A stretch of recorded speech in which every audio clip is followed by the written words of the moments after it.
哦，OK，好。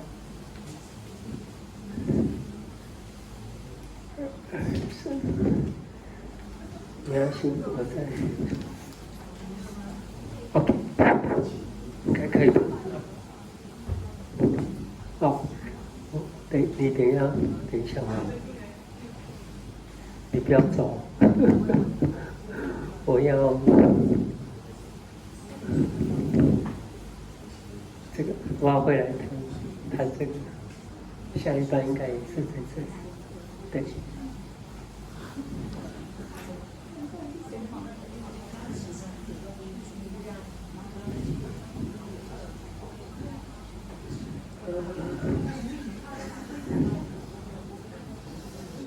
我要再放大。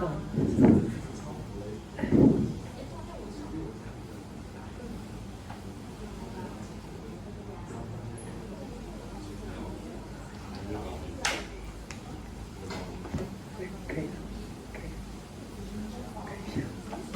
，OK， 好，这样可以，好，谢谢，好，OK。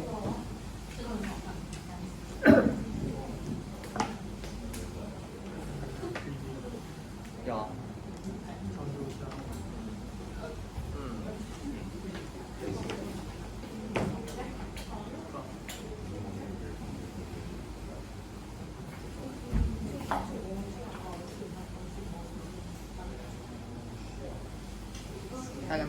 It's okay for the light on the platform here。那个不用开，还是要开比较好，开比较好。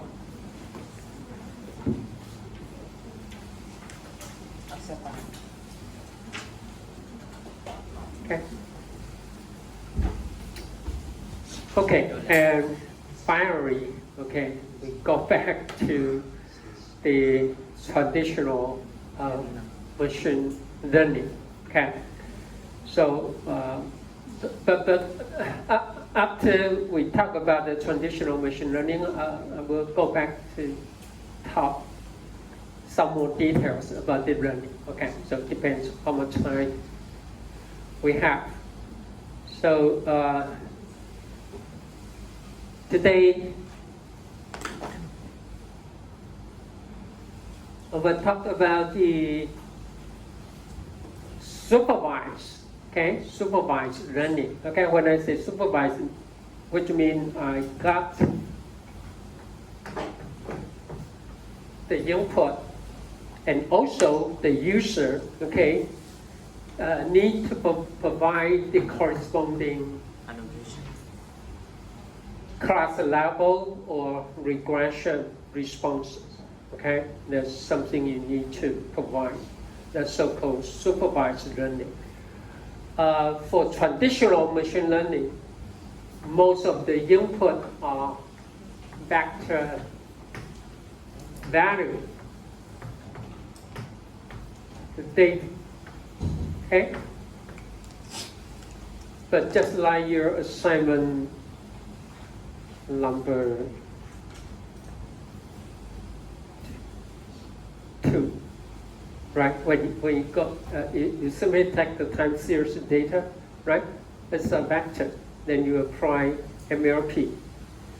When you use a one-hot encoding, it looks okay. But anyway, you lost the temporal information when you take each time step as a feature. Okay, it's not recommended basically, but it still works. Okay, it may not as good as convolutional or neural network, but it still works. But anyway, when we go back to talk about the traditional machine learning, we talk about the vector value data. Okay, we talk about the vector value. Whenever we talk about the vector value, it means, for this example, you might have up to p features, and basically there's no relationship. Okay, the location or the time.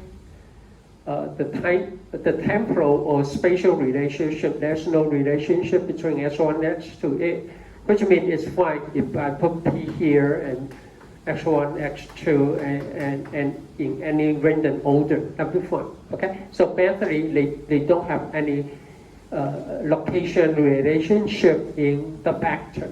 Okay, not like the image or time series data. But anyway, today we're starting with the supervised learning.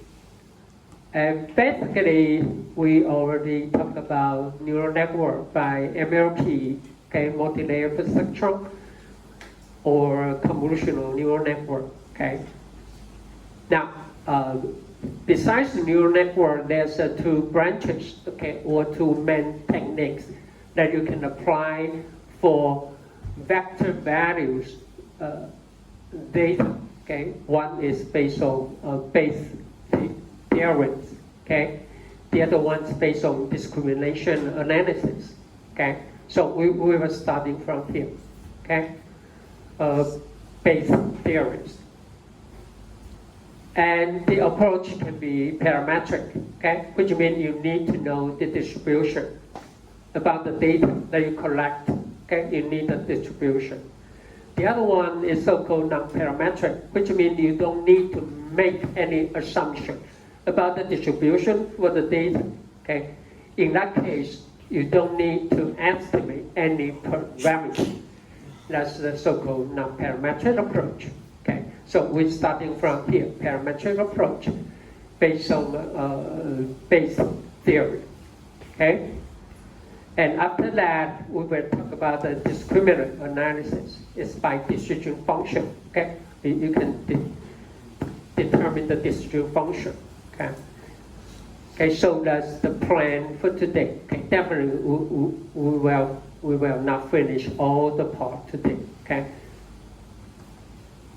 Okay, so and before we talk about the details about for the traditional machine learning approach, here's some words you need to know. Okay, I put some remark here in case you don't know what I'm talking about. Okay, and wherever you read the class note, if you miss something, you can always go back to the very first or second pages to take a look. What does it mean by covariance matrix or the sample covariance matrix? Okay. So basically, the notation here, P means the number of variables. Okay. The features, number of features you can have. C is the total number of classes that you want to identify. Most of the case, the symbol, I put omega. Omega represents the class, okay? And W means the weight, okay? 一般习惯了哈，老师用，除非有说明改到 W 代表是权重 ，omega 呢代表是哪一个 class，okay? Suppose omega I means class I. And totally we have 3 classes, okay, to identify. Okay, and X, bold, lowercase means a vector, okay, it's a vector that contains the features. And N is the total number of data that you collect, okay. So here's our data matrix, okay, X is a matrix, the size is N by P, okay. So the very first row is the very first sample, okay? The first sample, the second row will be the second samples. Each column represents a feature, okay?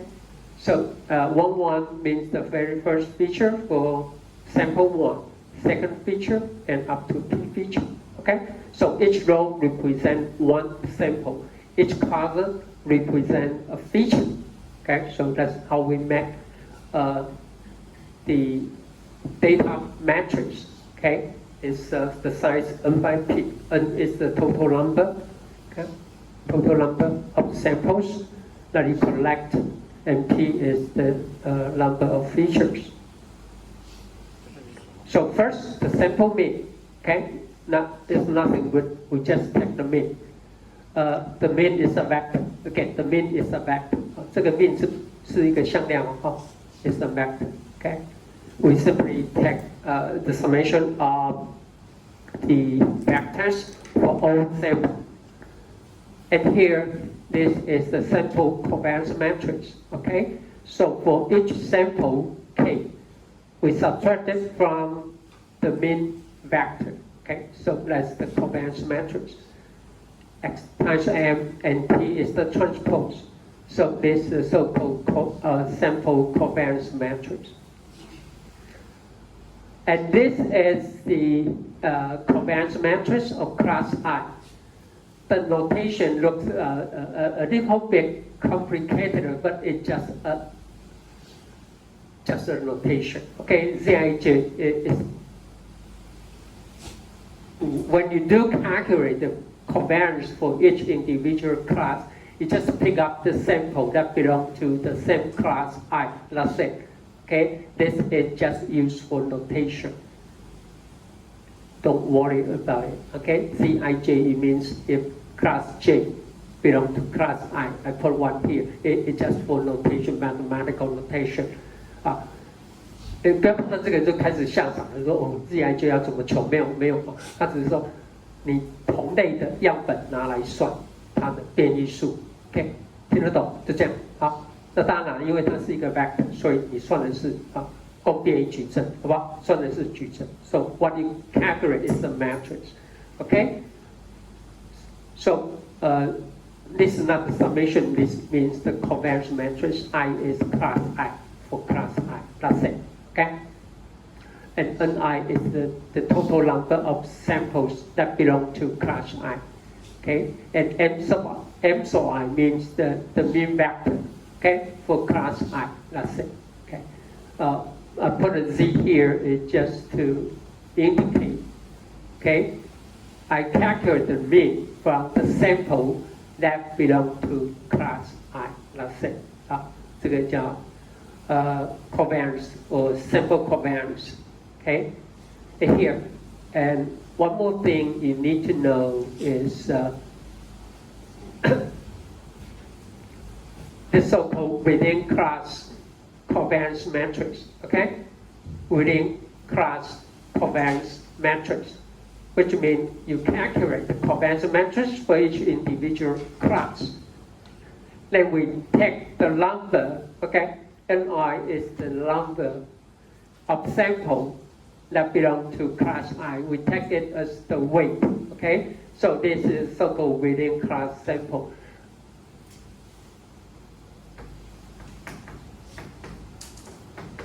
(好，这个指的是主类主类的变异，指的是主类 within class. Or sometimes say within group, okay， 就是主类之间的变异数 ，okay， within class, okay, so-called within class, which means is the weighted sum of individual covariance, okay, of each class. Now here we have another SB means the between class, okay, between class. Covariance is calculated from the mean vector, okay? Then again, we take the number of samples for each class as the weight. Then we calculate the between class covariance, okay? So M is the sample, is the total sample, okay? Mean vector M 就是全部样本全部样本的。Here.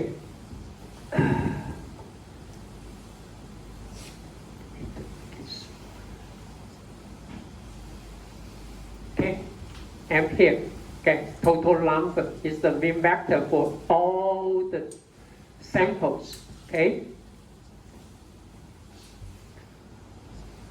And Mi here is the mean vector for class I, okay?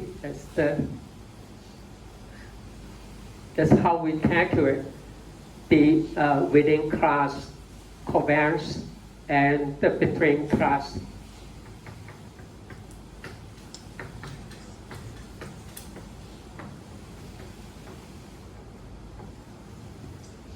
This 叫组间组间变异。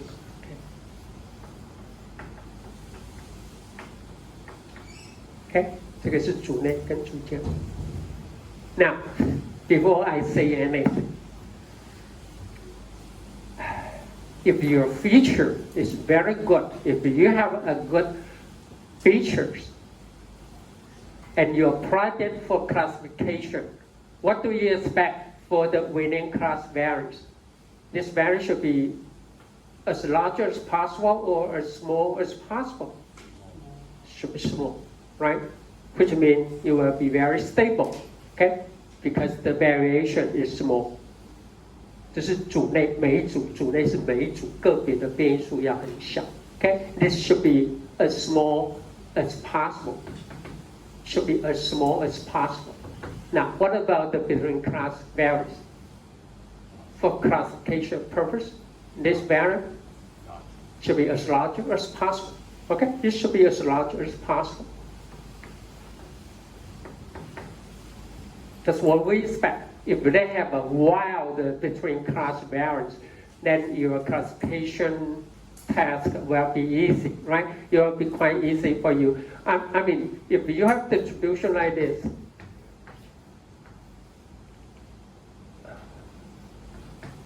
if you have some major X, okay, if you have some features X, this is class 1, and if the distribution for class 2 goes like this, or if you have another features, if I put it X1 here, if I have another feature, then this is omega 1, and this is omega 2. Then from the distribution, you will know which feature will give you the better classification result. Definitely got to be X2, right? Because it has wild here. So if this is mu1, this is mu2, this is the difference, right? Right? And the variance here, sigma 2, okay? And the variance sigma 1 is better than, see, take a look here, mu1 and mu2 here. The between class variance is quite small, okay? So if you have a feature like this, then this feature is not effective. They are not effective for you to discriminate the difference between class 1 and class 2.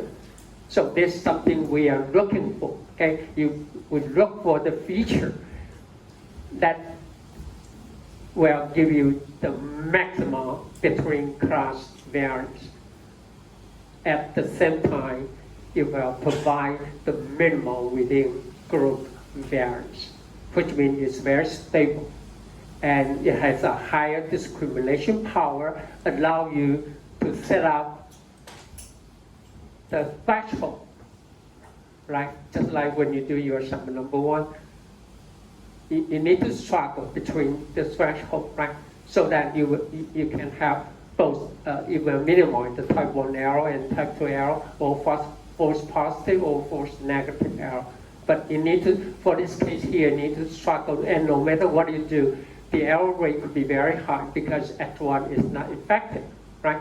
For you to identify the difference for the sample that belong to class 1 and class 2. But if you have a feature like this, it's much easier for you to set up the threshold so that you can identify the sample that belong to class 1 or to class 2. That's something we need to look for, okay? So anyway, before we say anything, if you have sometimes you have the doubt or you forget what do I mean by within group variance or between group or between class variance, always go back to the very first 2 pages to look for the equation.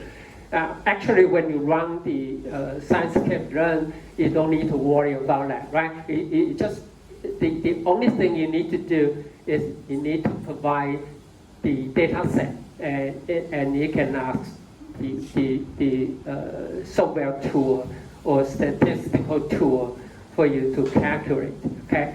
But when you input the data set like this, you must, don't forget, you must put it as your intention, which means for this case, each row represents a sample. But you might put each row as what? As the feature. You might interchange the column and row, right? It might happen.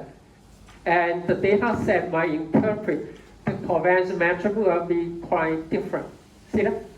When you interchange the row and column, the interpretation will be totally different. You might interpret what will be the relational covariance between features, not instead of the samples. Okay, so that's very careful about your data formation. Okay. Okay, that's the very first thing before we say talk about the base theories. Okay, so sample covariance. Okay, and the covariance for each class, and the mean vector, sample mean vector, and the sample mean of each class, okay, and the within class covariance between, okay, within class variance and between class covariance, okay, that's how we calculate, okay. Now, within class covariance plus between class covariance will be equal to the sample covariance, okay, will be equal to the which means what? Because once you have a set of the collected data, then the sample covariance matrix will be fixed, right? 就是给一组你已经收集到的资料，它的呢共变异矩阵呢一定会是一个定值的 ，OK？ 当然这是矩阵，可是 which means the summation of within class covariance and between covariance must be fixed. Which means if SW is small, then SW, SB must be very large because they must fit to the sample covariance matrix. 也就是说这个大，那另外一个一定要小。反之呢 ，SW 大呢 ，SB 呢一定要小，因为呢它们加起来一定要是就是你所有样本的共变域矩阵。Okay, they must be fixed. The summation must be a fixed value. Okay. Okay. Any question before we go further? Okay. 好，所以假如忘了我们定义什么叫组间变异，什么叫组内变异等等，忘了哈，回去看一下。因为以后你在跑软体程式的时候，统计工具的时候，你根本就会忘了它是什么。You might forget what we are talking about, right? Okay, because you just run your statistical so well, you might forget what does it mean by between class variance or within class variance. So always take a look. Okay, the definition of the covariance matrix. Okay, from the very first 2 pages. Okay, so that's it. Now. First, as I mentioned, we were starting from the base theories, okay, and with the parametric approach. Okay, so here, by decision theory, okay, by decision theory.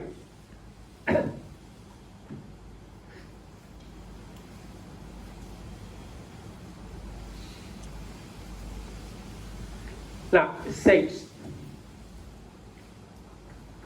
if we have just follow the notation here.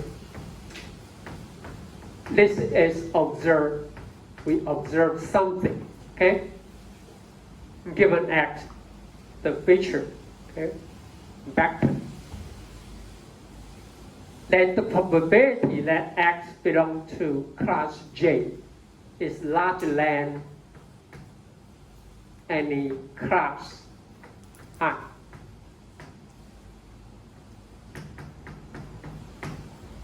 For all other classes, okay? For all other classes. Then say this unknown X should be belong to class J. Okay, class J. That's the decision theory says if you follow this rule, overall, okay, you will minimize your classification error. Okay, it doesn't mean you will be correct every time, but overall, in a long run, you will minimize your estimation or classification error if you follow this rule. Okay, based on the decision theory. 好，决策理论是说，当你看到 x， 那它会属于 J 的几率呢，比任何 class 的几率都来得高，你就把它归属于第 J 类。OK， 会不会每次都对？不会。OK，you won't be correct every time, but overall the performance will be best.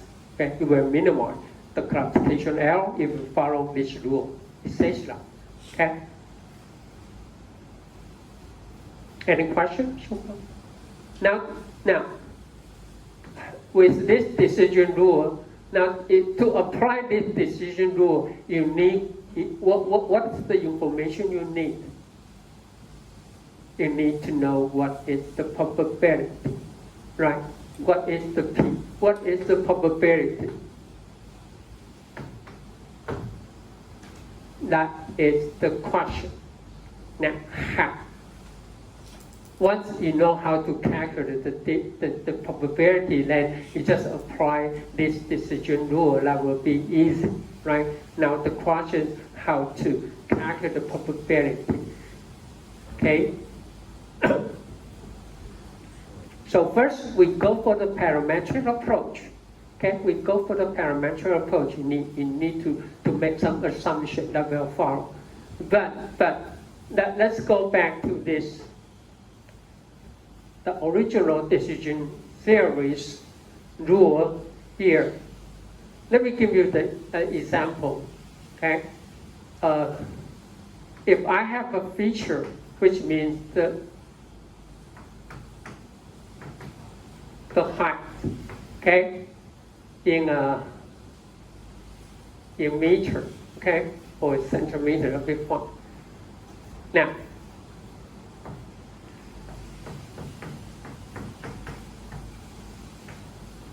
Now, you have observed, okay, suppose you want to know the YuanZe University student is the male or female, okay? Just by measuring the height, okay? Just by measuring height. I want to know is the male or female, okay?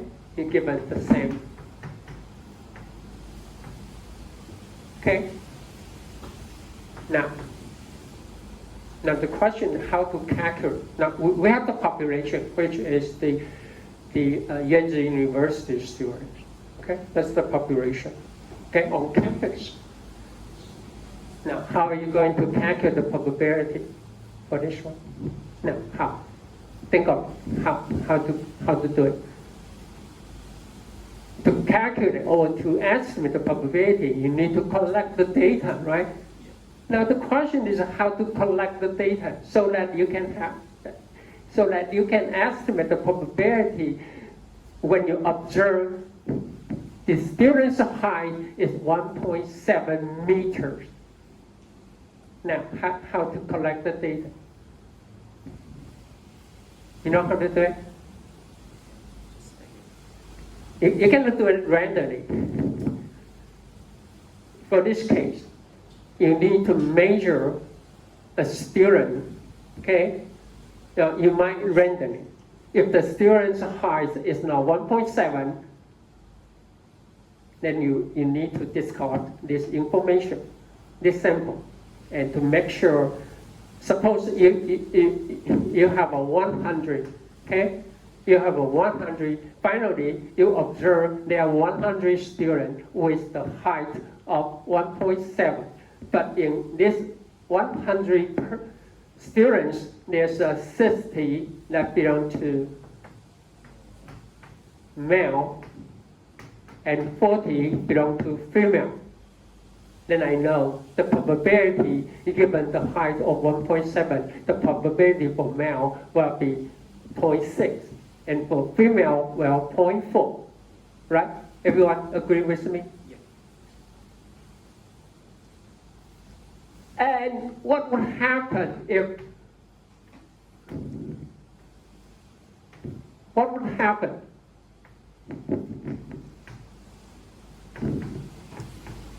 if the height is 1.6? Oops, then you need to collect Okay. again and make sure everyone, all the students, the height you measure is exactly 1.6. Which means if you go for this approach, it's not practical, if not possible, but it's not practical at all. I mean, the probability will be very sparse. When I say sparse, well, most of the value will be zero, because what would happen if I say it's 0.55? Then you need to measure. You don't have any student with the height of 155 centimeters. So this value will become zero. And there's no way you can collect all the height, all the possible height. Know what I'm saying? Okay? To apply this decision rule, okay? For this case, it's almost not possible, okay? It's not possible to do it. Now, how? So, if we go for the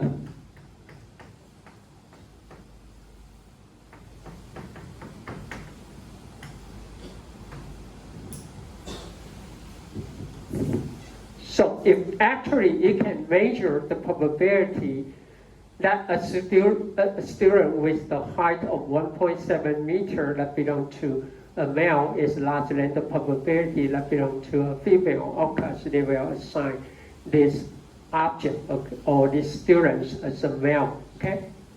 So, but as I mentioned, it's almost not possible to collect the data so that you can estimate the probability.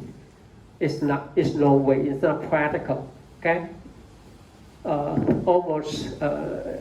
There's no way you can do the calculation. So, anyway, here comes the Bayes' theory to the rescue. That's why we need Bayes' theory. By Bayes' theory, okay?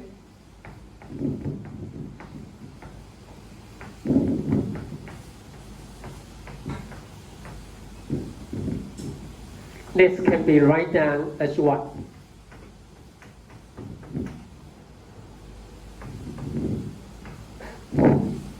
Okay? Given, now this condition given, I know this subject, this student is male.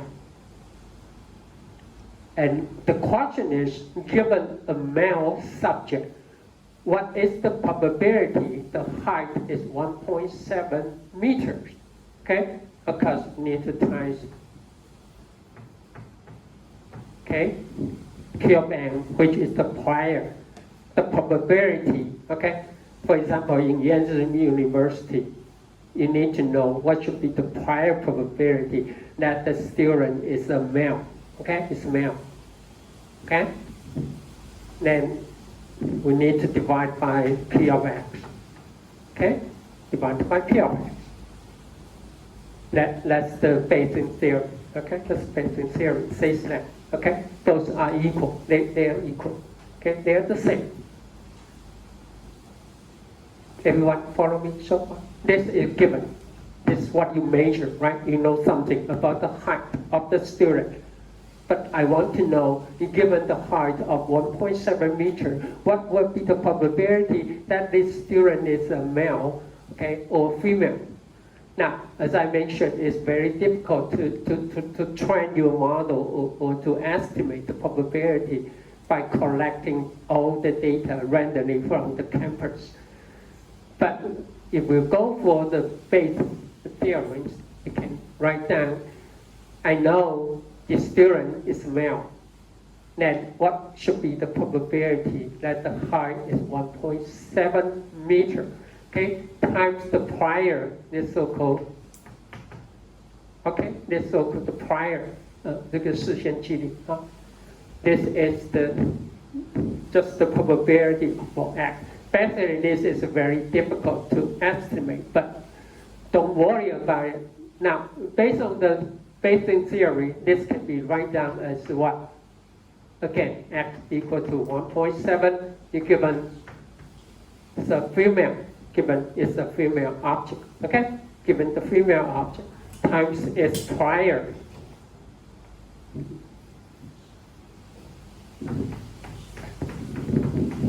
Okay, then divided by P of X again.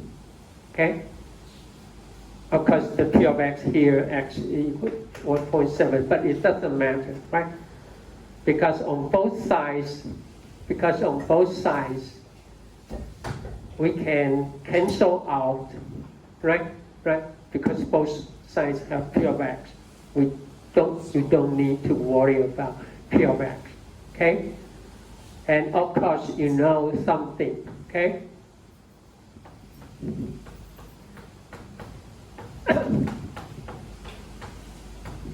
Must be equal to 1, right? They must be equal to 1.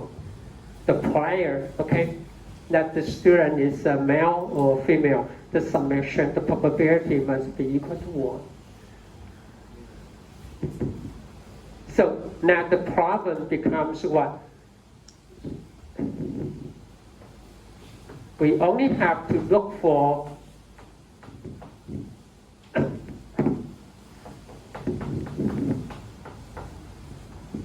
times P of M if large length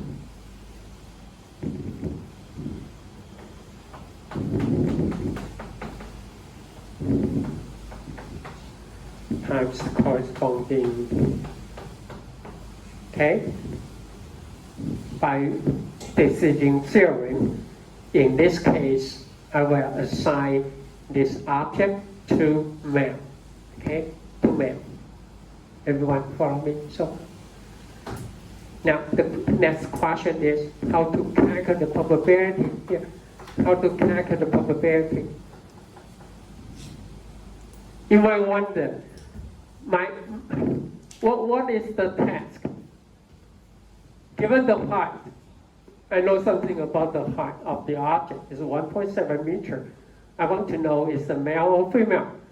But for this one, the given is a male object. There's a dilemma, right?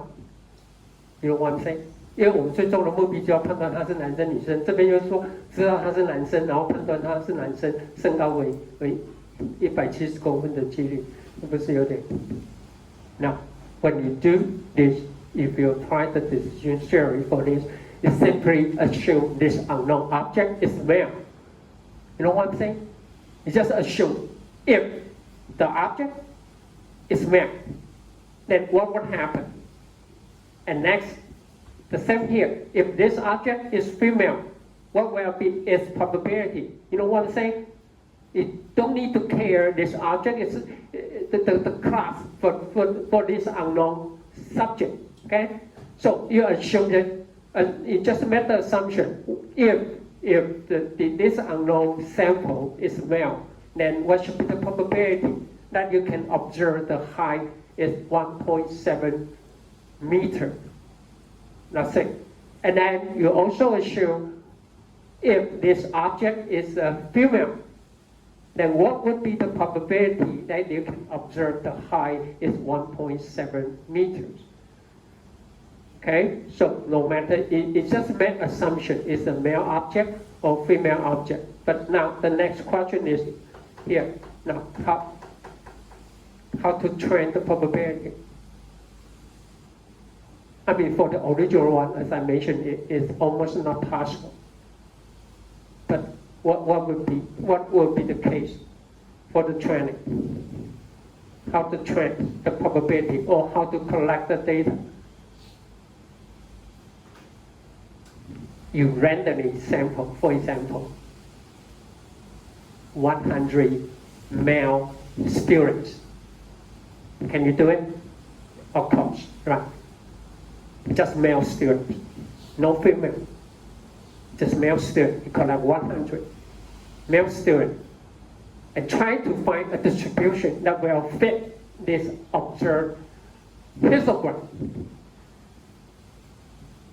And also, you will collect another 100 female students and measure their distribution of the height. That will be much easier to control. Everyone follow me? Know what I'm saying? Yeah. 也就是说，前面这个哈，你已经指定它要170公分，那你在校园里面怎么去找？每一个量起来165不可以用，没有人这样子做。先找100个男生，找男生容易吧？当然容易 ，right? It's much easier to find 100 male students. It's quite easy, right? Then you find the height for this 100. 100 may not be enough. I just made it up. Okay, you might need 200 or 300 or even 1,000. Depends on the distribution, the variance. Okay, and then you collect another sample from another group. Okay, this will be much easier to handle.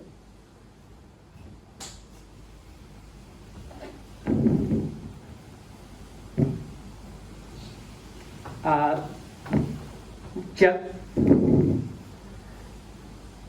no bias, okay? Just assume this could be the female distribution, okay, for the height, and this could be male distribution for the height, okay? It could agree, right? Most of the case, okay? The male student could be higher than the female student. Okay, so in this case, given X, for example, 1.5 meter, right? Then we can calculate the probability right here. Okay, the probability. Then this will be the probability. 1.5 meter, that will be. So what about the probability for the male? Here, so here will be the probability, right? Right, based on probability. Now we assume this unknown object is male, right? Then this will be the probability. So for this case, definitely because the probability is higher than the male probability. So you will assign this unknown object 1.5 as a female student. That's how we do the thing, okay? So by using Bayes' theory, we can train our model much easier. Under the assumption for the unknown object, we simply assume it from class 1, from class 2, from class 3, from any class. And in that case, it's much easier to collect the data, and it's much easier to estimate the probability, okay? So if we go for the parametric approach, what is the natural or logical choice for the distribution? Anyone? It's like to mention, okay, throughout the whole semester, if you don't know what should be the distribution, we always assume it follows a Gaussian distribution, that's it. Okay, if we know nothing about the distribution, we simply assume it follows Gaussian distribution. But if you follow the Gaussian distribution,